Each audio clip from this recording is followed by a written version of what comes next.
स्वामी जी, आम इंसान तो मोदी जी की नोटबंदी को समझ नहीं पा रहा है, क्योंकि हम सब अर्थशास्त्री हैं नहीं। पर आपका नजरिया क्या है कि आम इंसान के लिए कितना अच्छा है और कैसे ये पहले की सरकारों से बेहतर है या खराब है? इनका जो भी मुद्दा है नोटबंदी का, वो हम लोगों के लिए कैसा रहेगा? क्योंकि हम सब अपने बारे में जानना चाहते हैं, हमारी क्या पोजीशन रहेगी नोटबंदी के बाद, हमारे व्यापार पे या नौकरी पे कैसा असर आएगा और पूरी तरह से देश पे इसका क्या असर पड़ने वाला है? चलो देखो, पहली बात यह है कि नोटबंदी का मुद्दा आरंभ कहां से होता है? आरंभ होता है कि कालाधन बाहर आना चाहिए। कालाधन बाहर आना चाहिए। काले धन की एक परिभाषा है सरकार के हिसाब से। काले धन की एक परिभाषा है कि जो लोग इनकम टैक्स बचा के और सरकार तक पहुंचने नहीं देते हैं और रस्तों से उसको बचाते हैं, इसे काला धन की परिभाषा कहा गया। साथ साथ ये कहा गया कि काले धन को बाहर लाने की जरूरत क्या है। तो उसके लिए एक दिन जेटली जी कह रहे थे कि भारत का जो सालाना बजट होता है वो लगभग 20 लाख करोड़ रुपए का होता है और हमारे पास जो इनकम टैक्स आता है वो लगभग 16 लाख करोड़ रुपए का इनकम टैक्स आता है। ओके, तो इन सबको देखते हुए नोटबंदी की गई। लेकिन नोटबंदी करने का जो पहला नजरिया था वो ये था कि कम से कम 2 या 3 लाख करोड़ रुपया हमारा ऐसा होगा जो नहीं आ पाएगा, यानी कि 15.5 लाख करोड़ रुपया जो हमारा मार्केट में फैला है 1000 और 500 का, उसमें से लगभग 10-11 लाख करोड़ आ पाएगा, 4-4.5 लाख करोड़ नहीं आ पाएगा। तो ये जो काला धन है वो हमारा हो जाएगा।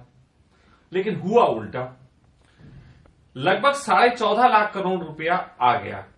ये 5-6 दिन पुरानी बात है और मेरे ख्याल से 5-6 दिन में और भी पैसा आया होगा, जिसका लगभग 15 लाख करोड़ मान लीजिए। 15 लाख करोड़ रुपया आ गया और केवल 50,000 करोड़ रुपया नहीं आ पाया। क्या ये 50,000 करोड़ रुपया काला धन है? बिल्कुल नहीं। 50,000 करोड़ रुपए उन लोगों के पास हैं जो एनआरआईज हैं, विदेशों में रहते हैं। नेपाल के रहने वाले लगभग सभी व्यक्ति के पास हिंदुस्तान का एक आध नोट 500 का या 1000 का होगा। उन सब की वैल्यू कनाडा में रहने वाले सारे ही पंजाबियों के पास 8 से 10,000 रुपए कैश हिंदुस्तान का है जो उनका खराब हो गया। मेरे जानने वाले कई हैं, किसी का 40,000, किसी का 20,000, किसी का 10,000। अमेरिका में बहुत लोग ऐसे हैं जिनका इस तरीके से है। तो एटलीस्ट जो 50,000 करोड़ रुपया नहीं आया वो भी कोई काले धन वालों का नहीं बचा रह गया। काले धन वालों ने तो सब अपना सफेद का काम कर लिया, बल्कि काले धन वालों की व्यवस्था तो एक तरीके से ऐसी हो गई जैसे रक्त बीज। रक्त बीज कहा जाता था कि एक राक्षस था रक्त बीज, जब उसे मार देते थे तो उस जैसे 10 राक्षस पैदा हो जाते थे। तो यदि किसी एक राक्षस के पास 1 करोड़ का काला धन था तो उसने 50 लोगों के खाते में 2-2 लाख करा के वो कर दिया। यानी कि पहले एक आदमी भ्रष्टाचार करता था, अब 50 आदमी भ्रष्टाचार करने लगे कमीशन लेके। लेकिन आपने 50 लोगों को भ्रष्टाचार करने का मौका दिया। इस हिसाब से संख्या लाखों लोगों की है जिन्होंने इस भ्रष्टाचार में लोगों की ब्लैक मनी व्हाइट मनी करने का काम किया। और इनमें भाजपा के भी लोग हैं शामिल, जो तुम्हें देशद्रोही कहेंगे, मुझे देशद्रोही कहेंगे, वो भी शामिल है इसमें, बहुत बड़ी संख्या में शामिल हैं। मोदी समर्थक जो कहते हैं मोदी के मुद्दे पे हम साथ हैं, वो भी ब्लैक मनी और व्हाइट मनी में लगे हुए थे। तो ये सारी बात गड़बड़ है। दूसरी चीज गड़बड़ कहां पे है? पहली बात तो यह है कि सरकार इनकम टैक्स इतने ज्यादा लोगों से लेना चाहती है। उसका कारण यह है कि आज तक हिंदुस्तान में केवल 25 लाख लोग हैं जो कि टैक्स जमा करते हैं, जबकि सरकार के आंकड़े के हिसाब से कम कुछ नहीं 5 करोड़ लोगों को टैक्स जमा करना चाहिए था। तो 25 लाख लोग यानी कि 20 गुना आदमी टैक्स जमा करे तो सरकार की ऐसी नीयत है।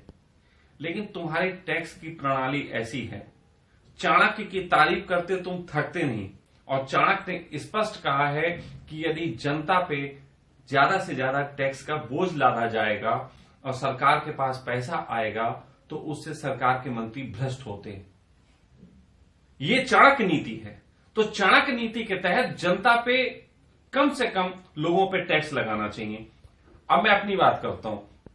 मेरी एक कंपनी है जो सरकार को टैक्स देती है। मैं सरकार को टैक्स देता हूं, 1 लाख रुपए कमाने पे 30,000 रुपए का टैक्स देना पड़ता है हमको। 1 लाख पे 30,000 रुपए। और जितने खर्चे करते हैं उसके बिल लगाते हैं, उस पे 15% देते हैं। वो 15% की टैक्स पे मिलता है। यानी कि हमसे तुम 1 लाख हमने मेहनत से कमाया, तुम उसमें से 30 लाख रुपए हम 30,000 ले लेते हो। भाई ये बताओ, यदि हमारी कंपनी घाटे में चली जाएगी तो तुम कौन सा हमें 30% वापस करोगे? क्या कोई सिक्योरिटी ऐसी देते हो? कोई सिक्योरिटी ऐसी तुम नहीं देते। हम बीमार हो जाएं तो डॉक्टर को दिखाने के लिए हमें पैसे देने पड़ते हैं। तुम्हें हम टैक्स देते हैं, सरकार को हम टैक्स देते हैं। इस टैक्स का क्या हो रहा है? इसमें गड़बड़े सुनो। रोड टैक्स हमसे तब भी लिया जाता है, हम कार लेके जाते हैं, हम साले को रोड टैक्स देते हैं, हम सब जगह पर्ची कटाते हैं।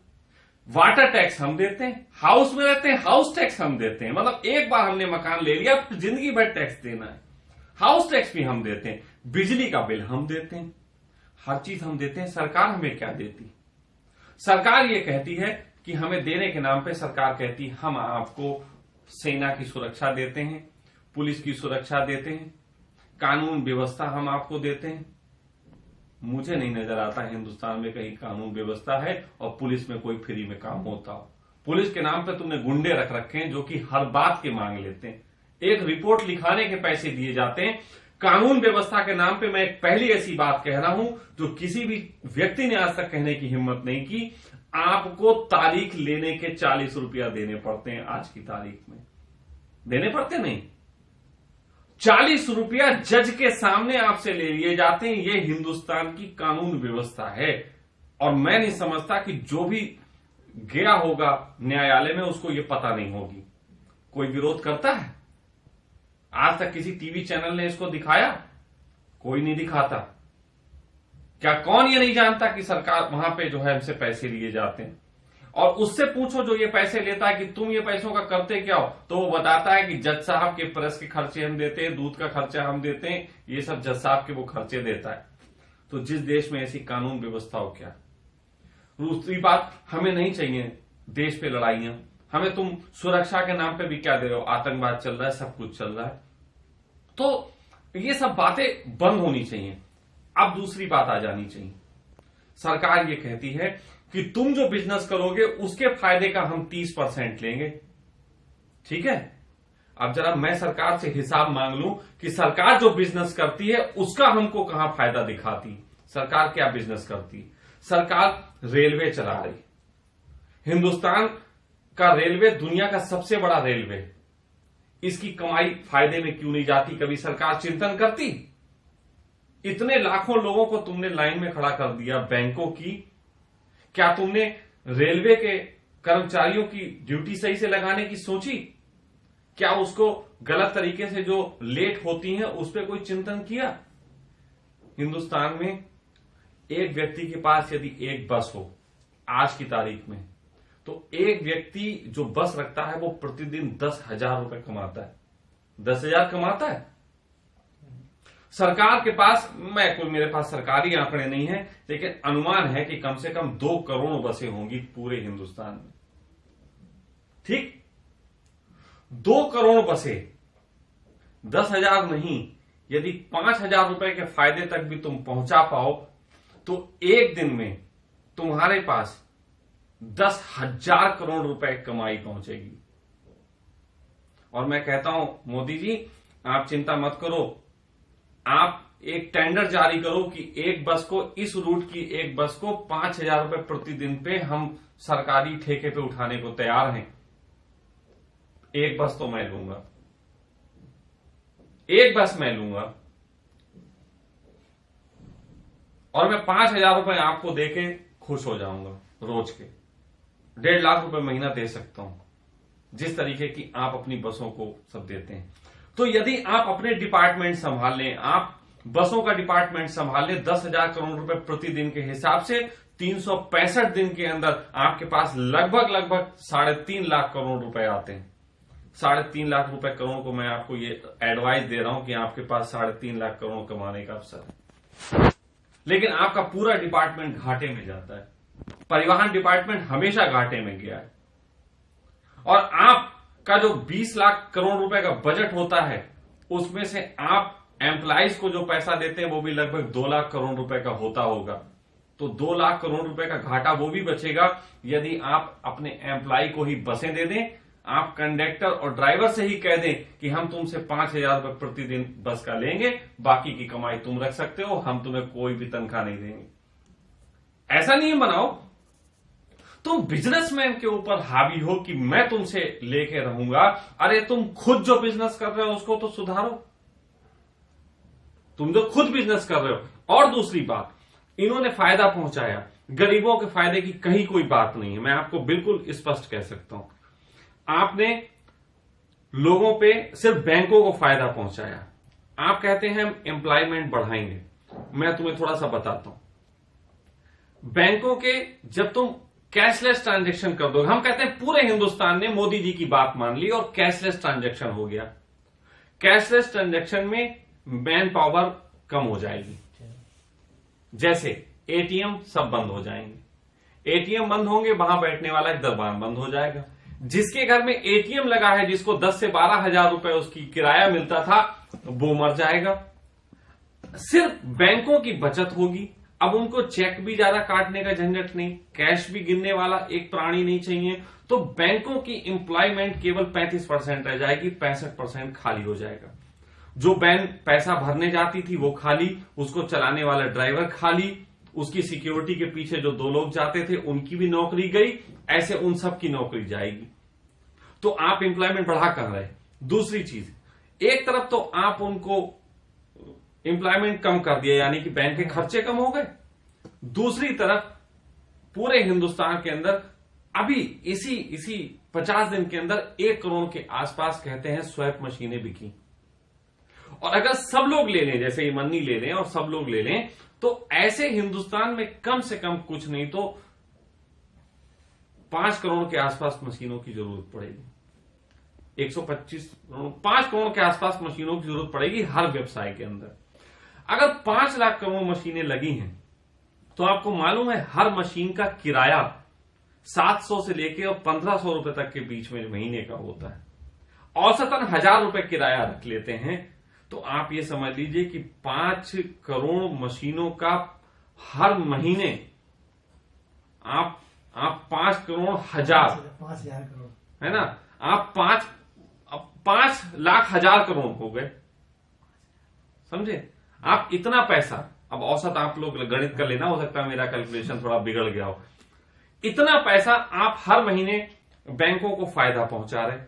दूसरी चीज, आपने जितने ट्रांजैक्शन करने हैं हर ट्रांजैक्शन पे 2 रुपए बैंक को, यानी कि पहले हम 100 रुपए एक बार, औसत है कि एक 100 का नोट जब पूरी जिंदगी अपनी चलता था तो लगभग 5 लाख लोगों से गुजरता था।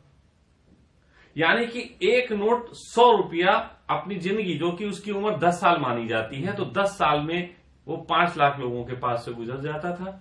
यानी कि 10 साल में 100 रुपए के ऊपर 5 लाख लोगों से जब गुजरेगा तो 5 लाख 100 रुपए हुए, उस पे 2% का बैंक ले लेगी। यानी कि 100 रुपए पे इतने रुपया बैंक के पास जाता है। आपने पूरे तरीके से बैंकों को लाभ पहुंचाने की नहीं छोड़ी। और यदि आपका ये लाभ केवल और केवल एसबीआई पे होता तो हमें विश्वास होता। हिंदुस्तान में 1-2-3 बैंक सरकारी हैं, बाकी सारे बैंक प्राइवेट सेक्टर, सारे बैंक प्राइवेट सेक्टर। अच्छा, प्राइवेट सेक्टर किसके हैं? अंबानी के भी बैंक है। ये जो चिल्लाता है ना केजरी, ये सब सही चिल्लाता है कि तुम उन्हीं के लिए काम कर रहे हो, उन्हीं को फायदा पहुंचाने का तुम काम कर रहे हो। अब दूसरी चीज आज सुनने में आया कि उन्होंने 4% का घटा दिया। आपने नोटिस किया बात को? कितनी चालाकी भरी बात है। पहली बात तो ब्याज दर भी तो घटी है, जरा उससे भी तो औसत लगाओ। केवल आपको जो ब्याज देना है उसका ही औसत मत लगाओ, आपको जो मिल रहा था उसका भी औसत लगाना। तो लगभग 4% नहीं 1.5% का अंतर आया। ठीक 1.5% का अंतर आया और वो 1.5% का अंतर उनका कवर हो जाता है। जो पहले लोन बांट रखे हैं उसका तो वही इंटरेस्ट लेंगे। 10 लाख से 7.5 लाख रुपए के आसपास बुजुर्गों की जो बात कही तो थोड़ा समझने वाली बात है। 12 लाख रुपए तक के जो लोन है उन पे तो 3% की बात है। 12 लाख से ऊपर क्या कोई लोन नहीं लेगा? 12 लाख से ऊपर लोन लेने वालों की भी बहुत लिमिट है, उनका तो ब्याज उतना ही रहेगा। तो भाई उनका ब्याज जो आएगा वो तुम दे रहे हो केवल थोड़े से लोगों पे, केवल थोड़े से लोगों पे। तो कुल मिला के बैंकों को ही बड़ा लाभ पहुंचाने की बात है। एम्प्लॉयमेंट भी इससे कम होगा। दूसरी चीज, आज कहीं भी जाके देख लो, मैं जाके देखता हूं, अरे मैं तो आज कैशलेस की बात करते हो, मैं तो 2-3 साल से कैशलेस हूं, मैं तो सारा पेमेंट क्रेडिट कार्ड से ही करता हूं। मैंने ये चीज देखी है कि पहले हम कोई बिल देते थे, हम उनसे कहते थे आप 1000 रुपए का बिल ले लीजिए, वो कहते थे ये चीज 1000 रुपए की आप दे दीजिए। लेकिन मैं उनसे अब कहता हूं कि भैया जब पैसे लिए तो वो भी तो दे दो, बिल भी तो दे दो। आज भी वो कहते हैं 15% एक्स्ट्रा लगाएंगे तब बिल देंगे, 15% एक्स्ट्रा लगाएंगे तब बिल देंगे। तो घोटाले तो आज भी चल रहे हैं। आप गरीबों पे जब हर चीज पे आपका 15% एक्स्ट्रा देना पड़ जाएगा तो उस कंडीशन में महंगाई बढ़ेगी कि सस्ता होगा? महंगाई बढ़ेगी। जब महंगाई बढ़ जाती है तो उसका एक परिणाम आता है। मुझे क्रोध किस बात का, जरा वो भी सुन लो। मैं धार्मिक व्यक्ति हूं।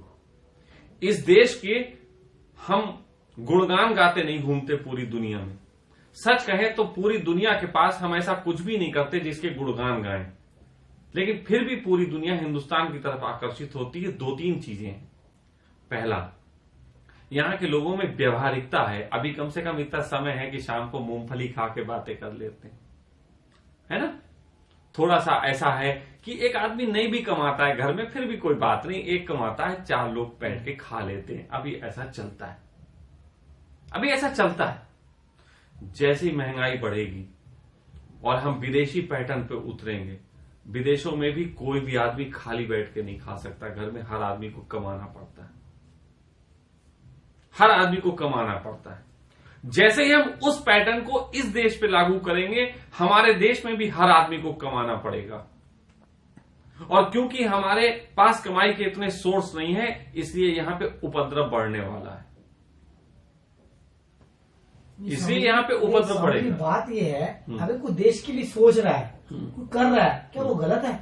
भैया देश के लिए हम भी तो सोच रहे हैं। समझ, जैसे मोदी जी ने स्कीम्स निकाली, उन्होंने नोटबंदी की, और देश के लिए जो कर रहे हैं वो ब्याज भी घटा रहे हैं और अर्थव्यवस्था भी ठीक कर रहे हैं, तो आदमी को ठीक है, कहीं ना कहीं वो देश का हित ही कर रहे हैं। भाई मेरी बात तो सुन, डिजिटल इंडिया कर रहे हैं वो। अरे बात तो सुन, तुम्हें डिजिटल इंडिया से हित दिख जाता है? स्वामी हर एक का बेनिफिट है इसमें। अरे कैसे बेनिफिट है? तुम समझो ना पूरी बात को। बेनिफिट सिर्फ लॉर्ड फेयर के बड़े लोगों को है। आप लोग वहीं के वहीं रहोगे। मीडियम क्लास के लिए क्लाउसमेंट होती है, उनके लिए ब्याज घटी 12 लाख के लिए। नहीं, इस पे सिर्फ 2 लोगों का फायदा। महंगाई बढ़ेगी तो पैरेलल बढ़ेगी, मैं एग्री हूं। मतलब पहले किसी की मजदूरी अगर 250 रुपए थी, उसकी 400 हो जाएगी, ऑटोमेटिक। मैं इसमें सहमत हूं। लेकिन क्षण के फायदा कहां पहुंच रहा है? फायदा क्षण के पहुंच रहा है बड़े लोगों के पास। तुम वहीं के वहीं रहोगे, तुम मत सोचो कि तुम्हें कुछ बदल जाएगा, तुम वहीं के वहीं रहोगे। सरकार के पास नोट बदलेगा। अब 2 लोगों के पास पैसा पहुंचा। पहला पैसा पहुंचा आपके बड़े उद्योगपतियों के पास, जिनकी ये सब सिस्टम है। भाई क्रेडिट कार्ड होगा, आप मॉल में ज्यादा शॉपिंग करोगे कि नहीं करोगे? आप पे अभी लोन की बात आई, आप पे लोन में छूट हो जाएगी, आप मकान बनाओगे। आपको मकान बनाने में सबसे ज्यादा खर्चा किस चीज का होता है, आप बताओ? लेबर का खर्चा हो। लेबर है, मटेरियल है, लेबर मटेरियल भी है ना। मटेरियल आप अगर लेने जाओगे तो लेबर का खर्चा केवल किसी भी मकान में 15% का होता है, 85% मटेरियल का खर्चा होता है। और वो मटेरियल सब बड़ी कंपनियां बनाती, फिर तुम उन मटेरियल की तरफ भागोगे। दूसरी चीज अभी बहुत सारी समझने, इन्होंने उसी चीज पे लोन दिया जिसपे वो लेके भाग ना पाए। अच्छा साहब जी, इसका मतलब ये है कि ठीक है, अगर महंगाई नहीं बढ़नी चाहिए, इसका मतलब आप ये कहना चाहते हो? इसको नहीं, फिर जो मोदी जी कर रहे हैं वो गलत है। जो बिल्कुल। पहले कांग्रेस कर रही थी वो ठीक थी। मैंने कांग्रेस से मोदी का मुकाबला नहीं किया। मैंने एक चीज कही, आज तक जो होता आया इस राजनीति में वो सही था। किसी भी चीज की वैचारिक क्रांति के बगैर यदि क्रांति घटित की जाएगी तो ऐसी हालत होगी जैसे महीने 9 पूरे होने से पहले बच्चे को 5 महीने में बाहर निकाल लिया गया।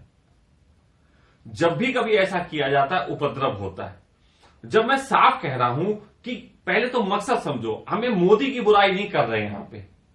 मैं यहां मोदी की बुराई करने नहीं बैठा हूं, मैं यहां कहने बैठा हूं कि मोदी जिस बात पे कह रहे हैं कि इस वजह से हमने नोटबंदी लागू की कि हमें लोगों को काला धन का मतलब जो टैक्स नहीं देते वो बाहर लाना है। आप समझो ना, मैं उस चीज की बुराई कर रहा हूं, मैं मोदी की नहीं। उन्होंने जो बात कही उस बात को मैं टेक्निकली तुम्हें समझा रहा हूं कि वो बाहर लाने की तुम्हें उतावलापन सिर्फ यही था कि 20 लाख करोड़ का सालाना बजट होता है और 16 लाख करोड़ का हमारे पास पहुंचता है। तो मैं तुमसे कह रहा हूं कि तुम अपने सिस्टम को जो कमाते हो उसमें तुम क्या कर रहे हो भाई? उसमें तुम पहली बात यह है कि तुम उसमें क्या कर रहे हो। तुमने हमारी कंपनी पे 30% का टैक्स दिया, हम देंगे, हम देते हैं, लेकिन यार ये तो बता दो हमें घाटा हो जाएगा तो हमें कौन देगा? कुछ सिक्योरिटीज दो ना हमें। इस प्रणाली में तो चाहिए कुछ इस पे भी तो बात कर लो थोड़ी सी। आपको मालूम है पश्चिम में लोन लोग लेते हैं, ब्याज भी देते हैं, इनकम टैक्स सबका कट जाता है, चाहे एक मजदूर भी होता है उसका भी इनकम टैक्स कटता है, लेकिन उसको पूरी ही मेडिकल फैसिलिटीज फ्री मिलती है जितनी भी हो। वहां लोगों को मेडिकल फैसिलिटीज के लिए बीमे नहीं कराने पड़ते। यहां मेडिकल फैसिलिटीज के लिए अलग से बीमा कराओ, सड़क के लिए अलग तरीके से टैक्स दो। मैं ये कहना चाहता हूं कि सरकार बहुत सारे काम अपने अंडर में करती है जिसको डिपार्टमेंट्स के रूप में उसने बना रखा है। उन डिपार्टमेंट से जो कमाई होती है उस पर कोई काम किया जा सकता है कि नहीं किया जा सकता? जब मैं कह रहा हूं कि आप बस दे दो मुझे और मैं आपको 5,000 रुपए एक बस पे दूंगा रोज का, एक रूट की बस हम ले लेंगे। आपको मालूम है बस का कितना बड़ा फायदा होता है। अभी बस के जाके अभी जो बस जाओ तुम किराए पे करने तो मालूम चल जाएगा, एक दिन की बस 20,000 रुपए किराया मांगेगी। मैं तो 20,000 की बात नहीं, मैं 10,000 नहीं, मैं 5,000 की बात कर रहा हूं, और इन पे लाखों बसें पड़ी हुई हैं। उसका सिस्टम सुधारने की बात कर लेते। तुमने पूरे हिंदुस्तान को लाइन में लगा के खड़ा किया, अब जरा ये लाइन में लगा के बात देखो कि हिंदुस्तान की पूरी अर्थव्यवस्था रुकी, लगभग 2 लाख करोड़ रुपए का घाटा हुआ, और तुम्हारे पास 50,000 करोड़ रुपए आए और 2 लाख करोड़ का घाटा हुआ, तो 1.5 लाख तो तुम इसको कवर करो। तुमने सिर्फ डिजिटलाइज करने के चक्कर में ये कर दिया डिजिटाइल। पहली बात तो अब आप अगर वो तो मैं बातें नहीं करूंगा क्योंकि हर चैनल कर रहे हैं, क्या हर आदमी इंटरनेट जानता है? नहीं। और फिर डिजिटलाइज करने के लिए तुम्हें इंटरनेट बैंकिंग चाहिए। अच्छा, क्या ये जरूरी नहीं था ये स्टेप? किसका? ये मोदी ने लिया, ये स्टेप जरूरी नहीं था। अगर ये स्टेप जरूरी था तो इस स्टेप से पहले कुछ काम बेहतर किए जा सकते थे। मैं ये कहूंगा कि आपको इंटरनेट जब एक जियो जैसी कंपनी पूरे हिंदुस्तान में फ्री बांट रही है तो यही काम बीएसएनएल क्यों नहीं कर सकती थी? बीएसएनएल सरकारी कंपनी है, यही काम बीएसएनएल क्यों नहीं कर सकती थी? और यही काम अगर तुम्हें करना है तो तुम सारे कम से कम जितने भी ऐप बनते हैं जो कि डिजिटल पेमेंट के काम आते हैं, जैसे कि जो भी ऐप हैं सरकारी ऐप, मैं ये कहूंगा तुम पेटीएम से क्यों भुगतान करो, पेटीएम से क्यों भुगतान करो, तुम सरकार क्यों नहीं ऐप निकालती? पूरे अपने ऐप साफ कह दे सरकार कि हमें कोई भी प्राइवेट ऐप नहीं चाहिए। प्राइवेट ऐप पे भी मैं इतने सालों से ये करता हूं नेट बैंकिंग, लेकिन आज तक मैंने पेटीएम यूज नहीं किया। मुझे भी इस बात का डर है कि यदि मैंने एटीएम में अकाउंट बनाया पेटीएम में और कहीं पे मेरा पैसा इधर से उधर हो गया तो इसका कौन जिम्मेदार है? और ऐसा है भविष्य में लड़ाई जब होगी चीन से हो जाए या पाकिस्तान से हो जाए तो भविष्य की लड़ाइयां तोपों से नहीं होंगी, भविष्य की लड़ाइयां होंगी तुम्हारे अकाउंट हैक कर लिए जाएंगे, बैंक का सारा पैसा देश निकाल लिया करेंगे, ऐसी लड़ाइयां होंगी। शायद तुम्हें यह दिखता नहीं, मुझे दिखता है। और चीन जैसी कंपनी का एक आदमी पेटीएम चलाता है, हिंदुस्तान में कितने करोड़ खाते उसने खोल लिए, सबके बैंक की अकाउंट उसके पास हैं, वो जब चाहे घोटाला कर सकता है। और तुम्हें हिंदुस्तान में बात बता दें, तुमने डिजिटल पेमेंट की तो बात कर दी, अभी किसी के बैंक के खाते से पैसे निकल जाएं तो उसका जो डिपार्टमेंट है जहां तुम केस लिखा सकते हो, उसका भी एक डिपार्टमेंट है। ये तुम्हें नहीं मालूम कि अगर तुम्हारे बैंक खाते में पैसे निकल जाए 1 लाख रुपए, तो उसकी तुम जहां रिपोर्ट लिखाओगे और वो रिपोर्ट लगा के जहां सुनवाई होती है, उस अदालत में आज तक कोई जज नियुक्त नहीं किया गया, मतलब कोई जज नहीं वहां सुनवाई करने वाला। तुम्हें नहीं मालूम है ये बात कि उस जगह जहां पे तुम्हारा पैसा निकल जाए सुनवाई करने वाला कोई जज नहीं। मैं तुमसे पूछता हूं, तुम दुकान बनाते हो सबसे पहले शटर बनाते हो कि पहले माल भरते हो? शटर क्यों बनाते हो, माल क्यों नहीं भरते? शटर बनाते हो सिक्योरिटी के लिए। जब तक कोई देश सिक्योरिटी की पूरी बात ना कर ले, उसे किसी भी नई चीज को लाने का अधिकार नहीं। पहले सुरक्षा की बात करो। हिंदुस्तान के अंदर सिक्योरिटी कमी है? कहां, पूरी कमी है। आप आज तक मुझे आप लाके दिखा दीजिए कि जितने भी बैंक से घोटाले हो गए, लोगों के पैसे गायब हो गए, एक भी आदमी के पैसे की सुनवाई तक हुई हो। स्वामी जी एक प्रश्न और है, जैसा आपने बताया कि टैक्स के बारे में कि टैक्स हम 30% इनकम टैक्स दे देते हैं और उसके ऊपर से भी बिस्किट तक भी खरीदते हैं तो टैक्स देते हैं, पर ये टैक्स की पॉलिसी तो बहुत पुरानी है, इसमें तो संशोधन जो है इधर भी कुछ ऐसा हुआ नहीं, ना ही मोदी ने किया। तो मोदी तो एक बस नया काम कर रहे हैं, इसमें उन्होंने टैक्स को लेके छेड़छाड़ नहीं किया। मैं इसमें दूसरी बात कहने जा रहा था। अगर तुम ये बात आते हो तो मैं मोदी को एडवाइस करता हूं कि तुम अपने टैक्स की प्रणाली में कम से कम टैक्स का परसेंटेज कम कर दो, देने वालों की संख्या बढ़ जाएगी। समझो बात को। इसको हिंदुस्तान में ऐसा नहीं है, किसी को भी अच्छा नहीं लगता कि वो आदमी टैक्स ना दे और उसको घोटाला करना पड़े, लेकिन यहां 100 रुपए में से 30 रुपए देते हड़ता है। 100 रुपए में से 30 रुपए देते हड़ता, ये तुम भी समझ सकते हो, मैं भी समझ सकता हूं। और 100 रुपए में से 30 रुपए देते जब हड़ता है तो आदमी घोटाला करता है। 100 रुपए में से 10 रुपए हम भी दे सकते हैं, 10 तो हम तब भी दे देते हैं, मतलब 14-15% दे देते हैं जब हम पिज्जा खाते हैं। लेकिन भाई इतना नहीं चलेगा। मैं कहता हूं कि तुम कम करो टैक्स कम करो और तुम देखो देने वाले बढ़ जाएंगे, और देने वाले जो बढ़ जाएं उनको सिक्योरिटी दो। तुम सीधी सी कह दो कि जो आदमी टैक्स देता है उसकी मेडिकल फैसिलिटीज इतनी होगी। तुम सीधा सा कह दो कि जो आदमी टैक्स देता है उसके मुकदमों की सुनवाई 5 साल के अंदर होगी। आप कुछ ऐसे लॉ बनाओ ना। आप ये कह दो कि जो आदमी टैक्स देता है उसकी गाड़ी किसी सड़क पे जाएगी तो वो उसको टोल टैक्स नहीं देना पड़ेगा। आप ऐसे नियम बनाओ ना। मैं कहता हूं देने वालों की संख्या बढ़ जाएगी। जी बिल्कुल, पर एक सवाल और उठता है, क्योंकि मोदी तो अभी बिल्कुल करंट आए हुए हैं, ऐसा तो नहीं है कि बहुत पहले। अच्छा एक बात बताओ, क्या कोई आदमी अगर करंट आया हो, जैसे झाड़ू लगाने वाला तुम्हारे इलाके में करंट आया हो, तो 6 महीने तक वो झाड़ू न लगाए, ऐसी माफी चलती है? नहीं।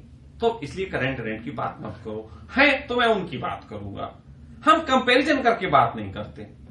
अगर हम कंपैरिजन करके बात करें तो हम ये भी कह सकते हैं कि कांग्रेस ने 65 साल में मान लो बहुत कुछ नहीं किया, लेकिन अंग्रेजों से तो ज्यादा ही किया। ये बातें अच्छी नहीं है। मैं यहां कांग्रेस और बीजेपी करने नहीं बैठा हूं। मैं सीधी सी बात कह रहा हूं, ये सब साले एक जैसे हैं। इनको देखो, अभी तुम बात करें, तुमने हमारे तो अकाउंट की जांच तुमने करवा ली। अरे तुमने अपने अकाउंट की जांच भी करवानी चाहिए थी, जो तुमने सरकारी बना रखे हैं। ये तुम उसके पार्टी के नाम पे, अरे पार्टी के नाम पे तुमने बना रखे, उसकी जांच की क्यों नहीं बात की? ईमानदारी तब तुम्हारी कहां चली गई? तब तुम्हारी देशभक्ति को कौन सा कीड़ा खा गया था भाई? तब तुम्हारी देशभक्ति को कौन सा कीड़ा खा गया था? और बात करते हैं इस चीज की कि हमने गुप्त प्लान बनाया, हम गुप्त प्लान के तहत नोट बंद किए ताकि किसी को खबर ना हो। तो आपको जानकारी दे दे, इस हिंदुस्तान के अंदर 4 प्रिंटिंग प्रेस हैं और चारों प्रिंटिंग प्रेस महागुप्त योजना के तहत चलती हैं, वहां के अंदर क्या हो रहा है इसकी खबर बाहर नहीं आ सकती। ऐसी व्यवस्थाएं हैं कि अंदर नोट छप रहे हैं, कौन से क्या बाहर खबर नहीं आ सकती। आप वैसे काम कर सकते थे अगर नोट बदलने थे तो सिर्फ, लेकिन नहीं, नोट बदलने का मकसद नहीं था। मकसद इनका यही था कि किसी तरीके से डिजिटल व्यवस्था को किया जाए। डिजिटल व्यवस्था करने को आपको मालूम है, इस बीच जब लोगों के पास कैश नहीं था तो क्रेडिट कार्ड और डेबिट कार्ड से खरीदारी बढ़ी। ये खरीदारी कहां हुई? ये खरीदारी हुई मॉल में, ये खरीदारी हुई आपके मेगा स्टोर्स में। मेगा स्टोर्स नथुराम का है क्या? है ललुआ का है क्या? ये जो छोटे गरीब लोग हैं इनका किसी का है? मेगा स्टोर्स किसके हैं ये सबको पता है। ये मेगा स्टोर्स की खरीदारी का भी जरा एक आंकड़ा पेश कर दें कि कितने लाख करोड़ रुपए की यहां बिक्री हो गई इतने दिन में। जरा ये भी एक आंकड़ा पेश करना चाहिए कि इनकी बिक्रियां कितनी बढ़ी, उससे पता लग जाएगा असली मामला कहां जा रहा। गरीबों ने तो बेचारों ने अपना चावल दे दे के और किसी ने आटा लिया, किसी ने किसी के बदले वस्तु विनिमय शुरू हो गया। हम अभी इस देश में दो चीजों का एक साथ प्रचार करते हैं, ये डूब मरने की बात है। एक तरफ तो प्रचार करते हैं खेत में हगने मत जाओ और दूसरी तरफ प्रचार करते हैं डिजिटल इंडिया। ये दो बातें एक साथ नहीं चलेंगी। अभी इस पूरे देश में लोग हगने तक तो जाते नहीं है अपनी बाथरूम में और सब लोग डिजिटल इंडिया हो जाएंगे। थोड़ा सोचने वाली बात है। दो बातों का प्रचार, एक हमें इस देश की पब्लिक को दो बातें, कहीं ना कहीं मतलब मोदी जी का जो निर्णय है वो गलत है। मतलब पहली बात ये कहते हैं ये निर्णय पूरी तरीके से गलत है और जो बातें कही जाती हैं उन बातों के तो बिल्कुल गलत है, बिल्कुल गलत है। उन बातों के तहत मैंने सारी बातें खोली ना, तुम्हें सब बातें बताई ना कि कहां कहां गड़बड़ है।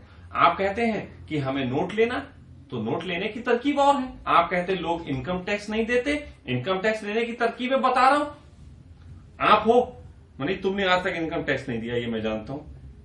तुम्हारी दुकान पे बिक्री होती है, खूब अच्छी होती, तुम इनकम टैक्स के दायरे में आते, ईमानदारी की बात कर रहा हूं। लेकिन अभी मैं तुमसे कहूं कि मोदी जी अगर यही नियम ले आए कि जो ये कराएगा उसके परिवार को सरकारी पूरी मिलेगी, मेडिकल की फैसिलिटीज मिलेगी।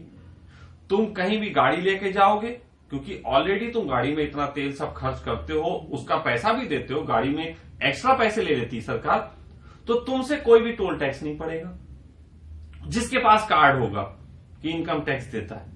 हिंदुस्तान में अरबों गाड़ियां हैं, सिर्फ 70-80 लाख गाड़ियां तो दिल्ली में हैं और टैक्स देने वालों की संख्या कितनी है?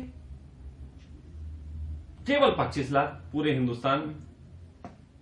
तो ऐसी कंडीशन में यदि हम सिर्फ इतना ही बहुत कर दें कि हम पैसा लेंगे इनकम टैक्स का, थोड़ा सा ब्याज भी कम कर दो, ब्याज तुम 30% की बजाय 15% कर दो, तो 25 लाख की बजाय देने वालों की संख्या 2 करोड़ हो जाएगी। मैं तुम्हें सच बता रहा हूं, इस चीज को साइकोलॉजिकली भी समझा जा सकता है। मैं तुमसे बार बार वही कह रहा हूं, 100 में से 30 रुपए देते हड़ता नहीं है यार सरकार को, फोकट है। 5 होना चाहिए कम से कम। अब देखो तुम खुद कह रहे हो 5 होना चाहिए, यानी कि अगर 5%, 10% हो जाए तो तुम भी देने को राजी हो और तुम्हारे जैसे बहुत पड़े। मेरा मानना है कि जिसके पास एक कार है वो इनकम टैक्स देने के योग्य है। ये सीधा सा एक उनको पैटर्न तय कर देना चाहिए कि हिंदुस्तान में जिस व्यक्ति के पास कार है वो व्यक्ति इनकम टैक्स के दायरे में आता है। खत्म कर दो सारी बातें, लेकिन नहीं करेंगे। मालूम क्यों नहीं करेंगे?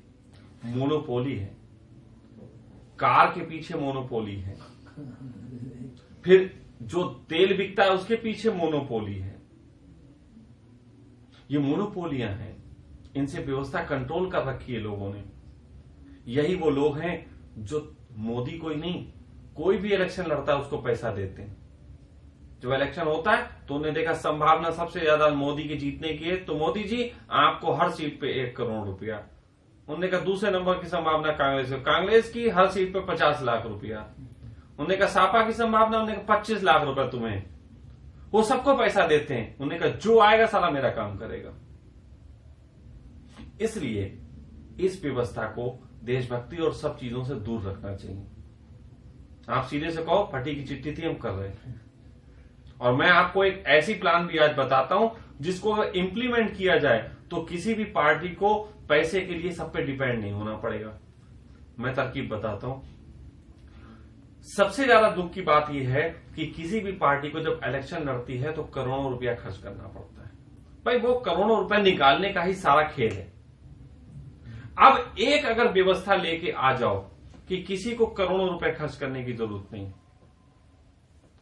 सिंपल सी बात कि जो भी इलेक्शन में चुनाव में खड़ा होगा, जो भी खड़ा होगा पहली बात तो यह है कि उसका पार्टी चुनाव चिन्ह कोई नहीं होगा। मतलब हर व्यक्ति का फोटो ही चुनाव चिन्ह होगा। अगर तुम पब्लिक के बीच गए नहीं हो तो तुमको कांग्रेस के नाम पे कोई वोट नहीं देगा। पब्लिक कहेगी ये तो हम जानते ही नहीं चेहरा कौन। नहीं समझे? ये वोटों की राजनीति सबसे ज्यादा गड़बड़ाती है चुनाव चिन्ह की वजह से। अगर तुम पब्लिक के बीच जाओगे वोट मांगने तो पहले तुम्हें कहना पड़ेगा कि मेरा चेहरा ये है, हम आपके बीच आते रहे तो आपको वोट देगी। आप नेता को नहीं जानते, नेता पैदा साला जौनपुर में हुआ, लड़ रहा है चुनाव जो है वो भटिंडा में। ये क्या गड़बड़ हो रखी?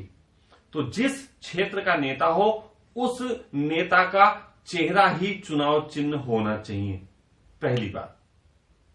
दूसरी चीज, जो नेता जब 5 साल पब्लिक के बीच रहा तो उसको 15 दिन प्रचार करने की क्या जरूरत?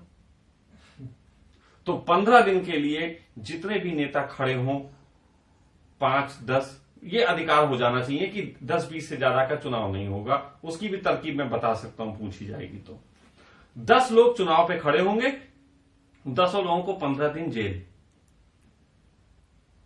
15 दिन के लिए 10 पे सीसीटीवी कैमरे लग जाएंगे। वो जेल में किस ढंग से रहते हैं, बिग बॉस हाउस की तरह कुत्तों की तरह लड़ते हैं कि कैसे लड़ते हैं, उसे कोई भी चैनल पे देख सकता है, अपने शहर के सिटी केबल पे, ताकि तुम्हारे नेताओं के 15-20 दिन की औकात पता लगे।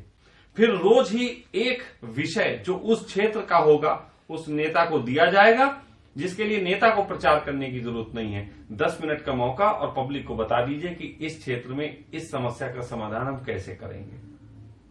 ये सरकारी खर्चा अपने पे उठा लें, सरकार अपने पे खर्चा उठा ले कि हम इस व्यवस्था का खर्चा हम उठाएंगे, और 10 दिन के लिए सबको जेल। उसका कोई भी पार्टी आदमी कोई नहीं घूमेगा चुनाव क्षेत्र में।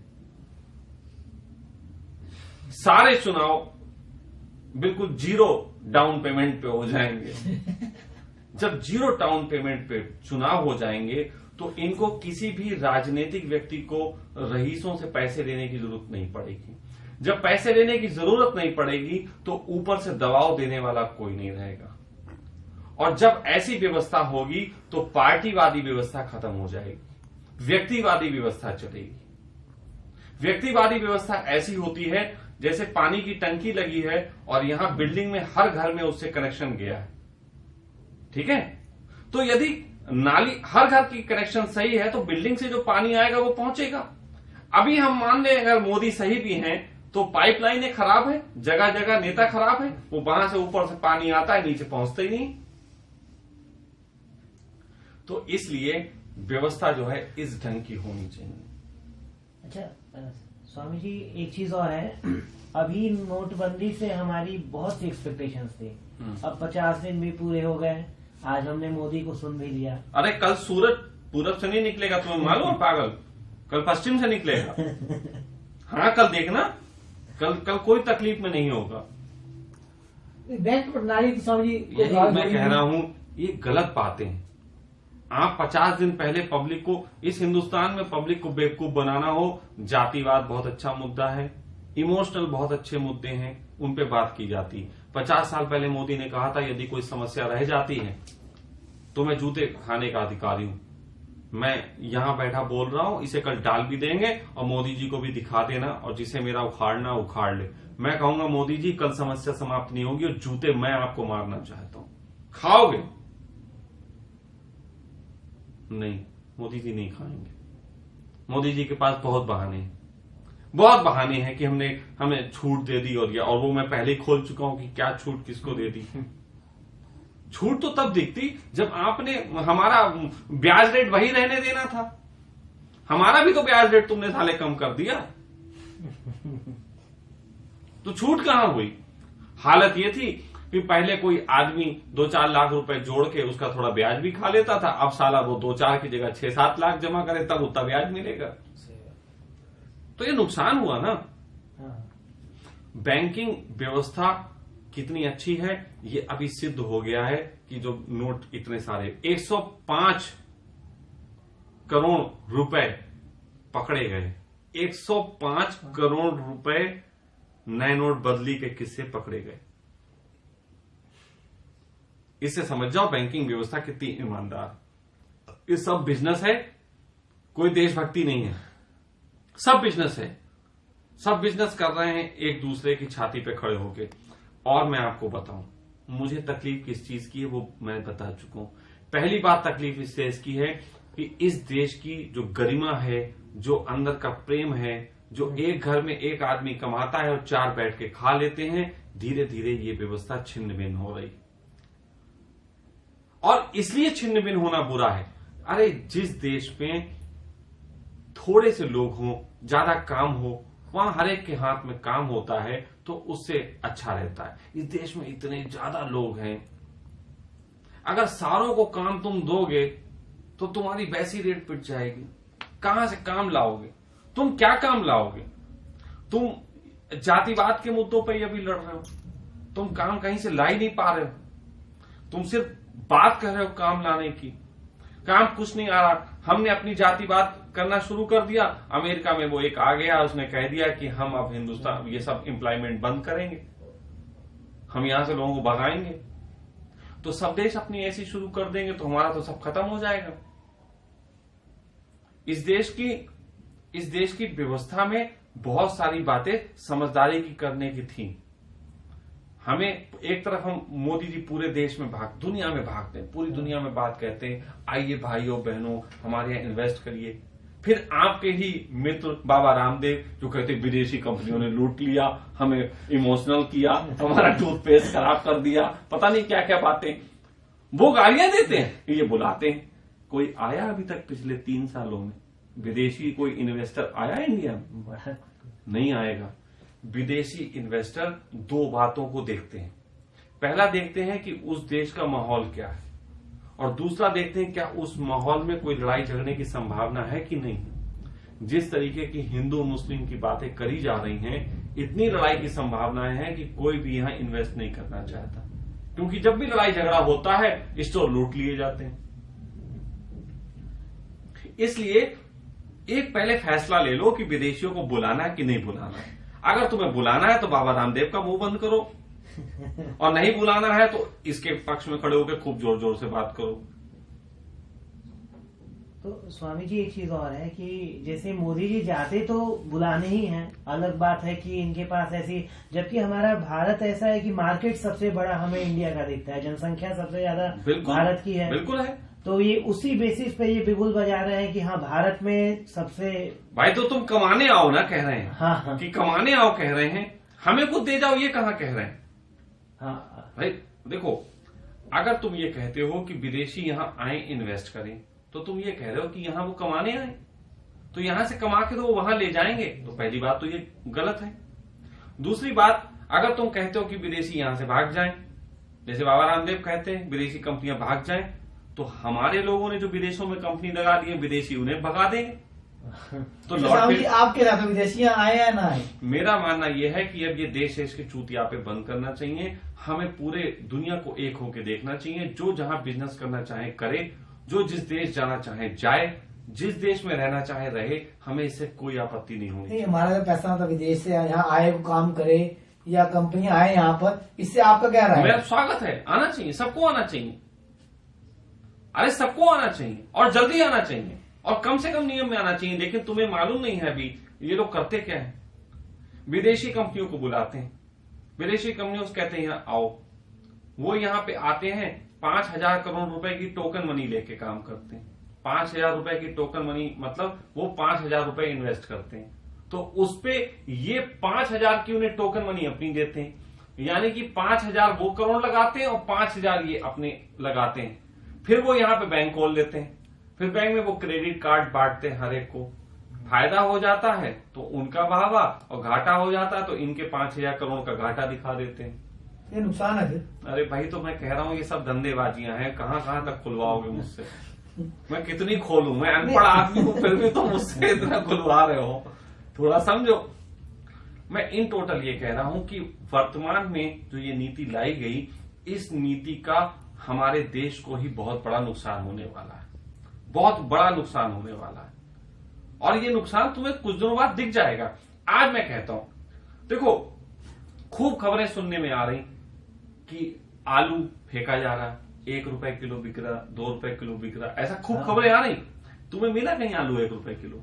नहीं। तुम्हें मिला? हमें भैया नहीं मिला, उसे भी नहीं मिला, किसी को नहीं मिला।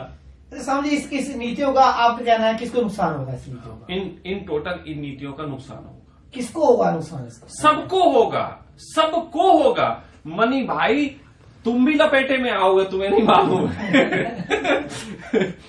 तुम भी लपेटे में आ जाओगे, तुम लपेटे में आओगे।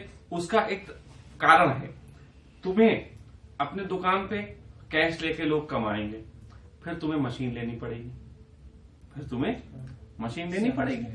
मशीन लोगे, पहली बात तो 1,000 रुपए वहां देना पड़ेगा। 1,000 रुपए वहां पे देने की वजह से, और फिर हर आदमी को तुम्हें बिल भी एक तरीके से बिल हो गया। समझिए नुकसान है। अरे सुनो, हाँ नुकसान है तुम्हें। अभी कैसा नुकसान है सुनो ना। फिर तुम बिल बनाओगे। अब बिल बना के जब तुम एक व्यक्ति से खरीदारी भी करोगे, वो भी डिजिटल करोगे, तो तुम कंपनी को वहां भी टैक्स दोगे, 5% जो भी दोगे।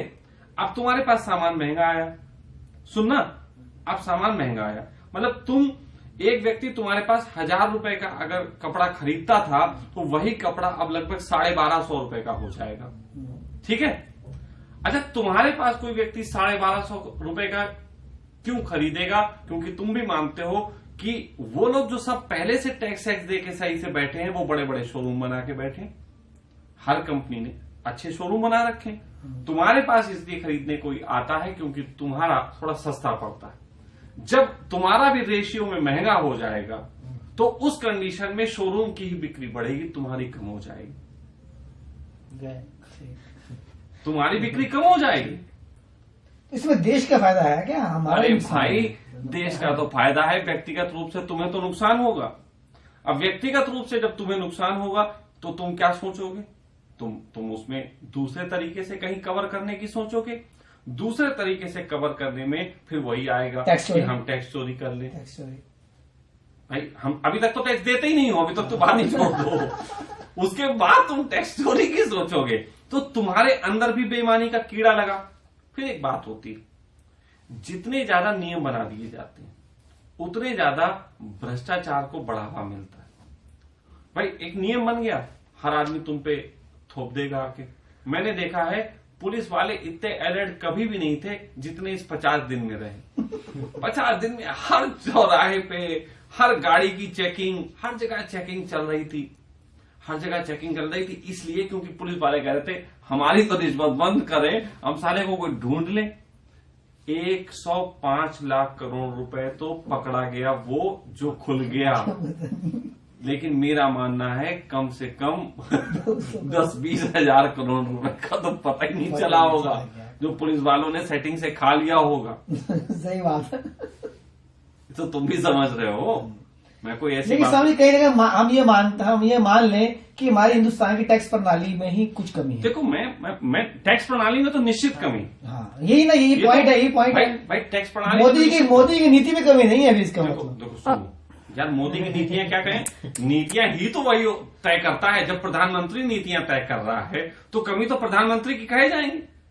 मतलब नियम बनाए तो देश के नाम, और जो बना रहा है वो बिल्कुल कोरा कच्चा बन जाए। प्रणाली में चेंज करनी चाहिए ना, टैक्स प्रणाली मोदी जी को। तो मैं वही तो कह रहा हूं, मैं तुमसे साफ बात कह रहा हूं कि इससे पहले कि दुकान में माल भरो, शटर तो बनाओ। शटर कहां है? शटर कहां है? शटर कहीं नहीं है। अगर केवल ये कह देते कि हम, जब भारतीय रिजर्व बैंक के तहत बात आती है, तो केवल एक ऐप एप्लीकेशन चलेगी भारतीय रिजर्व बैंक। भाई पहले भारतीय मुद्रा चलती थी ना, आज एक ऐप भारतीय रिजर्व बैंक का क्यों नहीं चल सकता? क्या जरूरत है इतने सारी कंपनियां अपना ऐप लेके बैठी हुई हैं? भाई ये सारे भुगतान केवल उससे होते। अब जब तुम कहते हो तुम्हारा अंगूठा बैंक है, तो ये भी खत्म करना चाहिए कि तुम्हें क्रेडिट कार्ड लेके जाना है। अरे आधुनिक व्यवस्था तुम कर सकते थे, तुम स्वाइप मशीन की जगह अंगूठा मशीन बना सकते थे। अंगूठा एक आदमी लगाता और पेमेंट कर देता, उसका पासवर्ड उसके दिमाग में होता, अंगूठा लगाता पेमेंट कर देता। लेकिन तुमने ये सब नहीं किया। अरे ये सब भी कर लेते पहले, ये सब तैयारी हो सकती थी, इसमें कोई बड़ी बात नहीं है, तैयारी की जा सकती थी। इतना बड़ा व्यवस्था सिस्टम है, तैयारी की जा सकती थी। लेकिन इनको इसकी तैयारी करने से कोई लेना देना नहीं, इनको मुंह से बकवाक करनी है, बस बकवाक का ही पूरा खेल चल रहा है, इमोशन का खेल चल रहा है। भारतीय इतिहास में प्रधानमंत्री की गरिमा कोई नहीं। हम मोदी के विरोध में नहीं, हम एक पार्टी, कोई भी पार्टी अगर इसकी जगह कांग्रेस भी होती, सब हम उसका विरोध करते। आप मोदी आज भी भाषण देने चढ़ते हैं तो प्रधानमंत्री की गरिमा नजर नहीं आती, आज भी वो भाजपा के एक कार्यकर्ता ही नजर आते हैं। एग्जैक्टली। यार कार्यकर्ता से हम बात करेंगे, हम प्रधानमंत्री की गरिमा का सम्मान कर सकते हैं, लेकिन एक पार्टी के कार्यकर्ता का हम सम्मान नहीं करेंगे, क्योंकि वो पार्टी की नीतियों के तहत काम कर रहा है। और बार बार कह देता हूं, किसी भी देश की तरक्की के पीछे एक राजा की सोच कारण बनती है, और राजा वही अच्छे निर्णय लेता है जिसके पीछे एक जागे हुए इंसान की सोच होती। लेकिन जागे हुए इंसान वो नहीं चलेंगे जो किताबों में थे। जागे हुए का मतलब जो जीवित हैं, उन इंसानों की सोच चलेगी। तो हमारे पास कोई एग्जाम्पल है जो मोदी के पीछे, मोदी को गाइड करता हुआ और जागा व्यक्ति हो, जिसपे देश विश्वास करता हो? क्या ऐसे किसी व्यक्ति का गाइडेंस मोहर है? नहीं है। आपके पास आदर्श है भगवान राम, भगवान राम के आदर्श पे आप काम करते हैं, तो भगवान के आदर्श वो तुम्हें टोकने नहीं आ रहे, तुम उनके नाम ही लेते रहोगे, आदर्श तुम्हारे पास कुछ नजर नहीं आते। ये जब भी कोई व्यक्ति उन लोगों को आदर्श बनाएगा जो कि अब जीवित नहीं है, तो केवल आदर्शों के नाम पे लोग अपने मतलब की रेल चलाते हैं, पटरियां बिछा के, और कुछ नहीं करते। आदर्शों की पटरी बिछा दी जाती है, रेल अपनी छुक छुक छुक करती चलती, बस इतना ही होता है। सर एक चीज और, आपने इस चर्चा के दौरान भ्रष्टाचार के बारे में बोला, तो भ्रष्टाचार हमने जो सबसे ज्यादा देखा वो कांग्रेस के टाइम में था। अभी तो हमें कोई भाई देखो, हाँ। एक छोटी सी बात सुनो। कांग्रेस के समय में एक इल्जाम ये आता था कि कांग्रेस जो है सीबीआई का इस्तेमाल करती, सीबीआई को अपने कंट्रोल में कर रखा, और कांग्रेस के वक्त में सबसे ज्यादा कांग्रेस के लोग पकड़े गए। तो इससे उनकी ईमानदारी दर्शती है कि उससे उनकी बेईमानी? सोचना, थिंक अगेन। अगर मोदी के समय में मोदी का कोई मंत्री भ्रष्टाचार में लिप्त नहीं पाया जाता 5 साल तक, तो इसका मतलब ये नहीं है कि इनकी सेना में बहुत ईमानदार लोग हैं, बल्कि इसका ये मतलब है कि इनका सेनापति अपने बेईमानों को बचाने के लिए भी काम कर रहा है। यानी कहीं ना कहीं हर चीज को कंट्रोल किया जा रहा है सारे। वही तो कह रहा हूं यार। चुनाव आयोग कितने सालों से कह रहा है कि जितनी भी पार्टियां हैं, इनका सारा पैसा जो है पब्लिक के सामने आना चाहिए कि इनके पास आता कहां से। उस पर कोई बात नहीं करता। मायावती के पास अभी पकड़ा गया कि 104 करोड़ रुपए उनका 50 दिन के अंदर जमा हुआ। क्या कांग्रेस और इन सब की भी खोलो? अरे हम तो कहते कांग्रेस और इनकी क्यों, केजरीवाल की भी खोलो कि कितना उसके पास था। आया 50 दिन के अंदर, आपको सब पता लग जाएगा। 100 करोड़ से कम किसी के पास नहीं आया हो। अब तुम क्या समझते हो, ये जो काले धन वालों ने 500 1000 के नोट इन्हें दे दिए, तो ये क्या गिफ्ट कर दिए? गिफ्ट नहीं कर दिए, इससे घोटाले होते हैं। कैसे होते हैं वो भी समझा देता हूं। घोटाले ये होते हैं, उन्होंने कहा कि मायावती जी के पास एक आदमी गया होगा, उन्होंने कहा बहन जी हमारे पास 2 करोड़ रुपए के नोट रखे हुए, हम तो चुनाव लड़ने को बैठे थे, अब बहन जी क्या होगा? बहन जी का खाते में जमा करवा दो। उन्होंने कहा बहन जी खाते में जमा करवा दो, यहां जमा करवा दो, यहाँ 500 1000 के हमारे कोई नहीं गिनता। उन्हें बहन जी फिर हमें वापस कैसे मिलेंगे? उन्हें चिंता नहीं, तुम्हारे यहां हम एक रैली करेंगे, उस रैली में बहुत बड़ा पोस्टर लगेगा, बैनर लगेगा और प्रचार होगा, और रैली का खर्चा पार्टी दिखाएगी 2 करोड़ रुपए, असलियत में होगा 30 लाख रुपए। तो वो आपको 1,70,00,000 रुपए पीछे के रास्ते से पहुंच जाएंगे। लेकिन रैली का खर्चा आप ही से निकल आएगा, इतनी सी बात है। ऐसी सेटिंग होती है, ये तरीके हैं। पार्टियों को जो धन देते हैं, तुम मत समझना कहीं पार्टियों तुम देखो बीजेपी की कितनी बड़ी रैली हो रही, कितनी बड़ी बड़ी पोस्टर लगते ईरान से तुरान तक। मैं साफ बात कहता हूं, जितनी बड़ी रैली हो रही उतना ही ब्लैक मनी व्हाइट मनी करने का खेल चल रहा है, सब खेल चल रहा है। समझ हर पार्टी में होता है, कांग्रेस हो चाहे बीजेपी हो। तो मैं कब किसी की खास बात कर रहा हूं, मैं तो सबकी मां बहन कर रहा हूं। तो ये तो फिर सारे भ्रष्ट है, सारे भ्रष्ट है। तो भाई भ्रष्ट ही तो है, इसे तुम कब समझोगे? पब्लिक की हालत यह है कि उसके पास इन मूर्ख 4-5 लोगों के चुनाव की केवल बात है। मैंने एक बार कोशिश की थी कि मैं भी चुनाव लड़ूं, सोचो ईमानदारी अपनी आ जानी चाहिए, लेकिन मैंने हिसाब लगाया कि 60 से 70 लाख रुपए एक लोकसभा चुनाव में तब चाहिए जब हर आदमी को केवल और केवल अपना सिंबल बता सकूं कि मैंने किस चुनाव निशान हमें मिला है। इतने बताने में 60 से 70 लाख रुपए का खर्चा है। तो फिर राजनेता मजबूरी है ना उनकी, तो वही भ्रष्टाचार कर रहा हूं भाई। मैं ये कह रहा हूं, इसकी बेसिक जड़ बताया ना तुमको कि इसकी बेसिक जड़ जो है वो है चुनाव प्रणाली में खर्चा होना।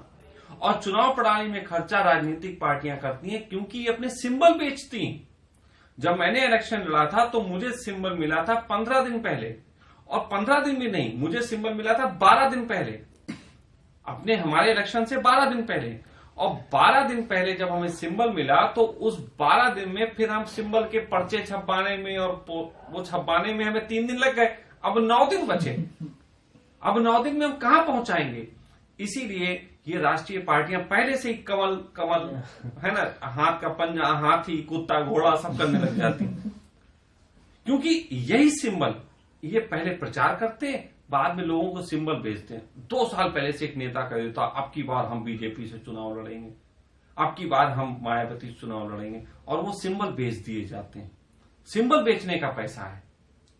लेकिन अगर व्यक्ति का चेहरा ही सिंबल बना लो, जो मैंने कहा, थोड़ा सोचना, थोड़ा मेरी बात पे ध्यान रखना, कि यदि व्यक्ति के चेहरे को ही सिंबल बना लो तब क्या करोगे?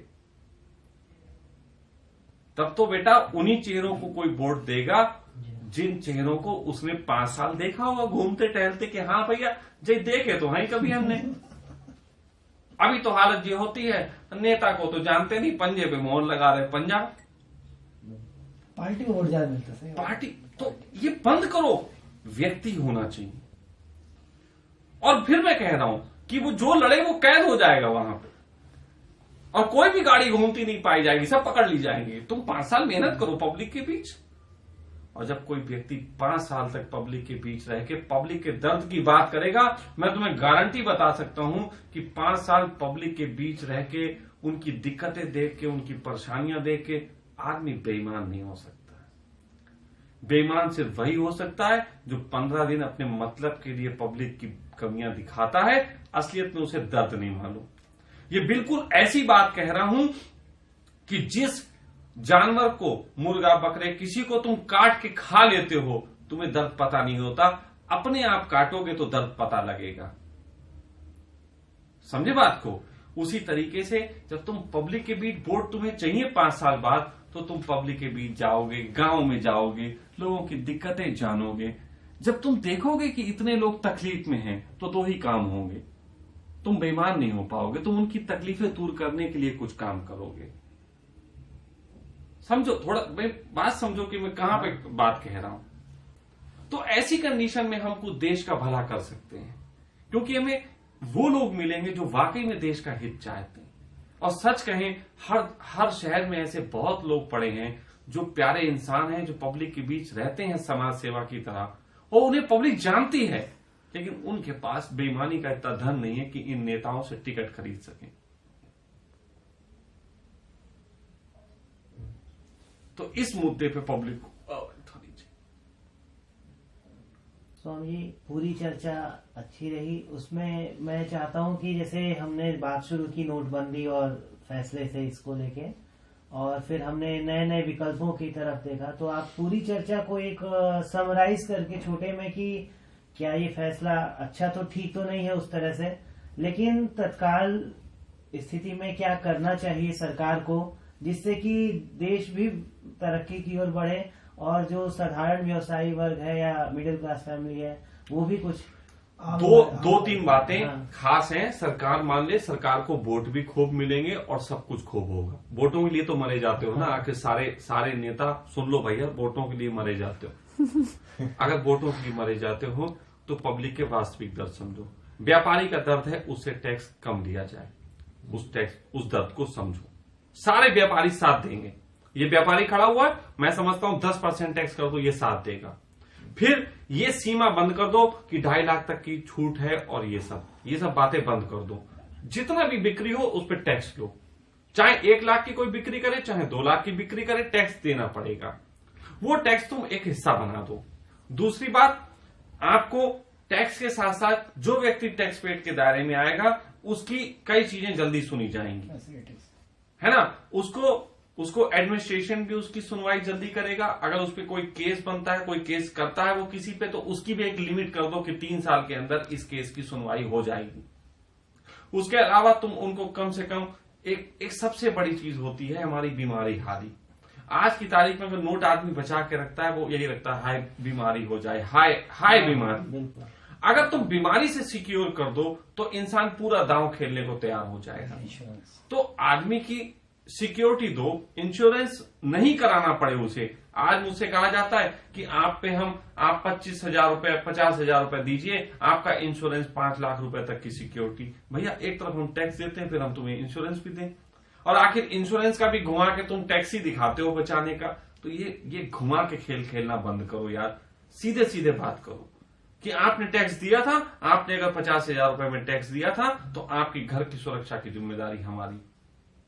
आखिर आप टैक्स से भी तो, सरकार यही कहती है कि हम पब्लिक को स्वास्थ्य सुविधाएं देते हैं, तो पब्लिक को स्वास्थ्य सुविधाएं जो तुम्हें टैक्स दे रहे हैं उन्हें तो अच्छी दो कम से कम। तो अगर ये 2-3 बातें करें और मोदी को एक महा फैसला ले लेना चाहिए कि अब पार्टियों के पास जो धन आएगा वो बिल्कुल खोल के रखा जाएगा सबके सामने। और अगर एक बहुत बड़ी हिम्मत की बात होगी, जो मैं कह रहा हूं कि यदि चुनाव व्यवस्था वैसी कर दी जाए, ये सबसे बड़ी हिम्मत की बात होगी, पूरे देश की दिशा बदल जाएगी। और मैं गारंटी से कहता हूं कि जो व्यक्ति इस व्यवस्था को लागू करेगा वो व्यवस्था पूरी दुनिया में उसके गुणगान होगा, क्योंकि ये एक अद्भुत व्यवस्था होगी। मोदी जी सम्मान चाहते हैं तो पूरी दुनिया में इन्हें सम्मान मिलेगा। आज अगर ये 3-4 बातें कर दें तो इनको किसी भी आदमी के सामने जाके वोट बैंक के लिए भीख मांगने की जरूरत नहीं पड़ेगी, ना ही किसी अडानी अंबानी के पीछे इन्हें जाना पड़ेगा, क्योंकि इन्हें मजबूरी में जाना पड़ता है। ये कोई ऐसे नहीं है बेचारे बड़े खुशी खुशी से नहीं जाते हैं, ये मजबूरी में जाते हैं, क्योंकि इनको चुनाव लड़ने के लिए बड़े बड़े धन चाहिए, चुनाव जीतने के लिए बड़े। तो चुनाव जीतने के लिए तुम व्यवहारिक रूप से कर्म को सामने क्यों नहीं लाते, काम को सामने लाओ। आज कितना कुछ उथल पुथल मचा के फेंक दी, अपने हिंदुस्तान के अंदर ही सब झंझट में पड़ गए। इस उथल पुथल की कोई बहुत जरूरत नहीं थी भाई। टैक्स को तुम्हें लेना कम कर दो। मैंने तुमसे कहा ना यार, तुम सारी जितनी सरकारी मशीनरी है उसको तुम सुधारने पे पूरा जोर दो। अरे मैं कहता हूं तुम अडानी अंबानी से समझौते करो, मैं तैयार हूं। तुम अंबानी से बोलो कि हम तुम्हें पूरी रेल व्यवस्था देते हैं, हमें 3 बातें शर्त रख लो। पहली शर्त यह, कोई ट्रेन लेट नहीं होनी चाहिए। लेट होने पे सरकार मतलब जो भी चला रहा होगा उसको, पब्लिक को पैसा वापस करना पड़ेगा। अगर 2 घंटे 1 घंटे लेट हुई तो पब्लिक को पूरा उसका धन वापस होगा। ऐसी व्यवस्था विदेशों में है कई जगह, जहां ट्रेन लेट होती है तो उतरते ही आप अपना पैसा वापस ले सकते हैं। तो ऐसी कंडीशन में आप किसी अडानी अंबानी बड़े से बड़े घराने को बोलो कि हम आपको रेल व्यवस्था देते हैं, पूरी हिंदुस्तान की रेल व्यवस्था, जिसके लिए अलग से मंत्रालय है, आप दे दीजिए। उनको बोलिए हमें साफ सफाई चाहिए, आपका स्वच्छ अभियान है, साफ सफाई चाहिए, वो दे देंगे। आपको कह दो कि आप टाइम पे पहुंचनी चाहिए, वो दे देंगे, क्योंकि इसके लिए कोई बहुत बड़ी व्यवस्था नहीं। आप ये कह दो कि जो हम आपको जितने भी रुपए की आज टिकट होता है इससे 10% बढ़ाने की हम आपको छूट देते हैं, ये दे देंगे। आपको मालूम है काला धन रेलवे डिपार्टमेंट के पास नहीं होता, रेलवे डिपार्टमेंट के हर कर्मचारी के पास साले के पास होता है। ऐसी स्थिति में मैं मानता हूं कि रेलवे डिपार्टमेंट को पूरा अगर ठेके पे दे दिया जाएगा तो कोई भी खर्चा नहीं करना पड़ेगा। कम से कम 10 लाख करोड़ रुपए कोई भी व्यापारी इनको दे देगा साल का। इतनी बड़ी व्यवस्था हिंदुस्तान की है। तो छोड़ो यार टैक्स, 10 लाख करोड़ रुपया सीधे सीधे तुम्हारा रेलवे दे सकता है। और ये मैं कोई बातें नहीं कह रहा हूं, अगर मुझ पे विश्वास हो तो मुझे तुम दे के देखो। मैं 10 लाख करोड़ रुपया तो नहीं रखता हूं, लेकिन इतनी समझ रखता हूं कि साल भर में तुम्हें 10 लाख करोड़ कमा के दे दूंगा। मुझे मालूम है कैसे कमाए जाते हैं। सीसीटीवी की जरूरत तुम्हारे डिपार्टमेंट में नहीं है, सीसीटीवी की जरूरत हर रेलवे कंपार्टमेंट में है, जहां तुम्हारा टीटी जाके पैसे लेके पर्चियां काट लेता है। समझ रहे हो? तुम रेलवे डिपार्टमेंट, तुम्हारा जो department, suppose that audience clothing फैक्ट्रियां हैं इतनी बड़ी बड़ी जो कपड़े बनाती, आप उनसे बढ़िया से क्वालिटी के कपड़े बनाओ। पूरे हिंदुस्तान में जो तुम्हारे गांधी वो हैं संग्रह जो भी हैं गांधी के स्टोर्स हैं, उन जगह बढ़िया बढ़िया ब्रांडेड कपड़े बेचो, इससे कमाई होगी तुम्हें अच्छी। अब तुम जॉकी के कपड़े लेने जाता है क्या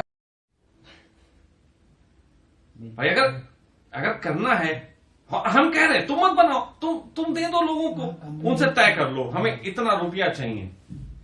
सीधी सी बात, हमें इतना रुपया दें और विदेशी कंपनियों को दे दो, हमें वो भी कोई आपत्ति नहीं है, वो तुम्हें दे देंगे निकाल के, वो तुम्हें निकाल के दे देंगे।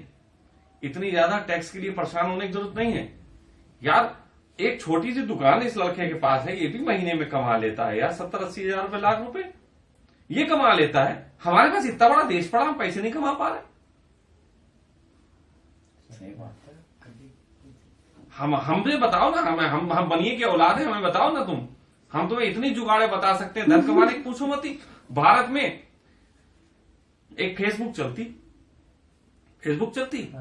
फेसबुक एक लौंडे ने बनाई थी थोड़े से रुपए की, आज वो लगभग 10 लाख करोड़ रुपए का मालिक है और सालाना कम से कम 1-2 लाख करोड़ रुपए कमा रहा है वो इस समय सालाना। क्या सरकार एक फेसबुक जैसी व्यवस्था नहीं बना सकती भारतीय जुगाड़ के अनुरूप? मैं प्लान देता हूं, सरकार आए ना मेरे सामने और वो वहां बैठा हुआ विदेशों में बैठा हमारे हिंदुस्तान का लिपस्टिक पाउडर क्रीम का बिक्री करके और इन्हीं लोगों के बीच से हम ही को फेसबुक दिखाता है और हम ही से पैसे ले जाता है। अरे भारतीय लोगों के लिए तुम एक फेसबुक नहीं जारी कर सकते थे? आईटी सेक्टर तुम्हारे पास इतना बड़ा पड़ा हुआ है, तुम उसका क्या इस्तेमाल कर रहे हो?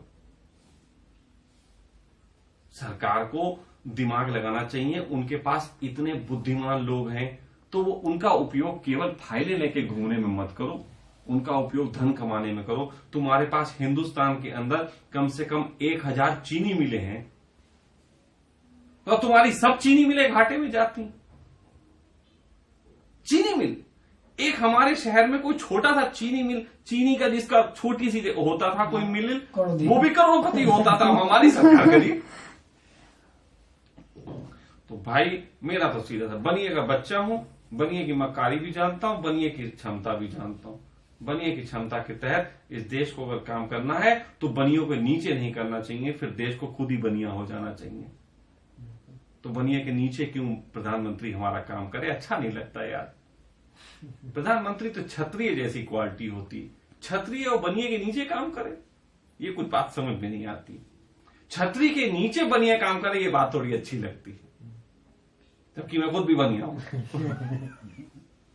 तो ऐसे करके अगर इस प्लान पे ये काम करते हैं तो निश्चित ही देश को कुछ हित होगा। मैं मोदी विरोध की बात नहीं कर रहा हूं कि मेरा ये वीडियो डालना तो लिख देना मोदी की धज्जियां उधेड़ी जिसने, ऐसा कोई जरूरत नहीं है। सीधी सी बात, मोदी को एक अच्छी सलाह इस देश के हित के लिए। तो बस इतनी सी बात थी जो मैं कहना चाहता था।